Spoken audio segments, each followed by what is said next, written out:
जय राम जी की। श्री वाल्मीकि रामायण अरण्य कांड प्रक्षिप्त सर्ग। यह सर्ग प्रसंग के अनुकूल और उत्तम है। कुछ प्रतियों में यह सानुवाद प्रकाशित भी है, परंतु इस पर तिलक आदि संस्कृत टीकाएं नहीं उपलब्ध होती, इसलिए कुछ लोगों ने इसे प्रक्षिप्त माना है। उपयोगी होने के कारण इसे भी यहाँ पढ़ा जा रहा है। ब्रह्मा जी की आज्ञा से देवराज इंद्र का निद्रा सहित लंका में जाकर सीता को दिव्य खीर अर्पित करना और उनसे विदा लेकर लौटना। जय राम जी की। जब सीता का लंका में प्रवेश हो गया, तब पितामह ब्रह्मा जी ने संतुष्ट हुए देवराज इंद्र से इस प्रकार कहा। देवराज, तीनों लोकों के हित और राक्षसों के विनाश के लिए दुरात्मा रावण ने सीता को लंका में पहुंचा दिया है। पतिव्रता महाभागा जानकी सदा सुख में ही पली हैं। इस समय वे अपने पति के दर्शन से वंचित हो गई हैं और राक्षसियों से घिरी रहने के कारण सदा उन्हीं को अपने सामने देखती हैं। उनके हृदय में अपने पति के दर्शन की तीव्र लालसा बनी हुई है। लंकापुरी समुद्र के तट पर बसी हुई है। वहाँ रहती हुई सती साध्वी सीता का पता श्री रामचंद्र जी को कैसे लगेगा। सीता दुख के साथ नाना प्रकार की चिंताओं में डूबी रहती हैं।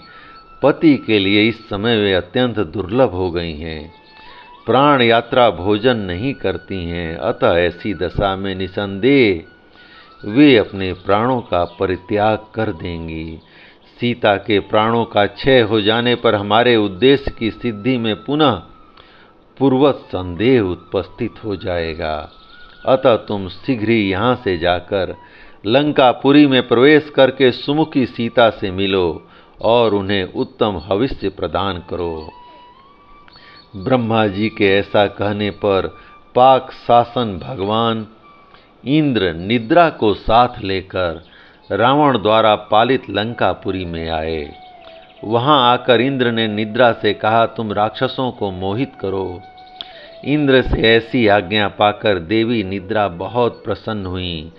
देवताओं का कार्य सिद्ध करने के लिए उन्होंने राक्षसों को मोह निद्रा में डाल दिया। इस बीच में सहस्त्र नेत्रधारी सचीपति देवराज इंद्र अशोक वाटिका में बैठी हुई सीता के पास गए और इस प्रकार बोले, पवित्र मुस्कान वाली देवी, आपका भला हो। मैं देवराज इंद्र यहाँ आपके पास आया हूँ।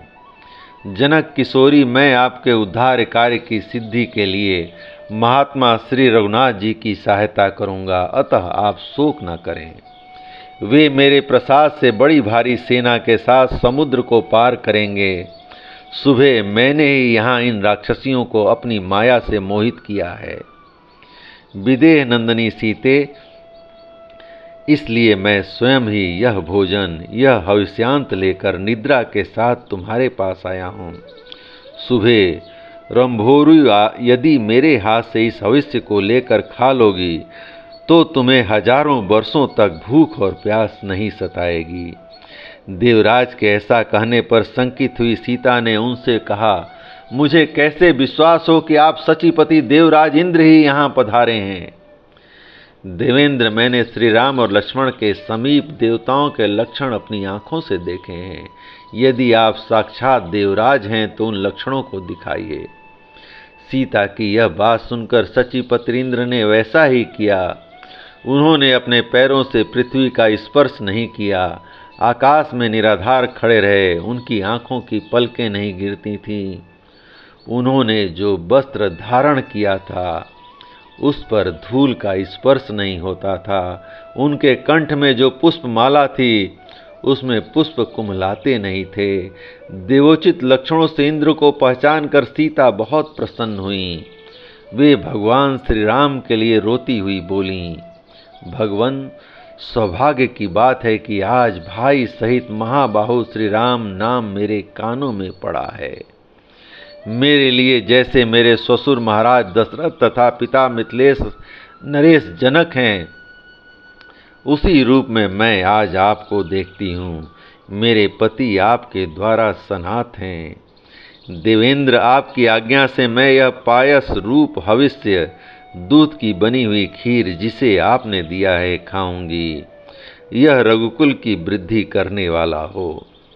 इंद्र के हाथ से उस खीर को लेकर उन पवित्र मुस्कान वाली मैथिली ने मन ही मन पहले उसे अपने स्वामी श्री राम और देवर लक्ष्मण को निवेदन किया और इस प्रकार कहा, यदि मेरे महाबली स्वामी अपने भाई के साथ जीवित हैं तो यह भक्ति भाव से उन दोनों के लिए समर्पित है। इतना कहने के पश्चात उन्होंने स्वयं उस खीर को खाया। इस प्रकार इस हविष्य को खाकर सुंदर मुख वाली जानकी ने भूख प्यास के कष्ट को त्याग दिया और इंद्र के मुख से श्री राम तथा लक्ष्मण का समाचार पाकर वे जनक नंदनी मन ही मन बहुत प्रसन्न हुई। तब निद्रा सहित महात्मा देवराज इंद्र भी प्रसन्न हो सीता जी से विदा लेकर श्री रामचंद्र जी के कार्य की सिद्धि के लिए अपने निवास स्थान देवलोक को चले गए। जय राम जी की। इस प्रकार श्री वाल्मीकि निर्मित आर्ष रामायण आदि काव्य के अरण्य कांड का प्रक्षिप्त सर्ग पूरा हुआ। श्री राम जी की कृपा से जय राम जी की। प्रभु राम की कृपा से जय राम जी की।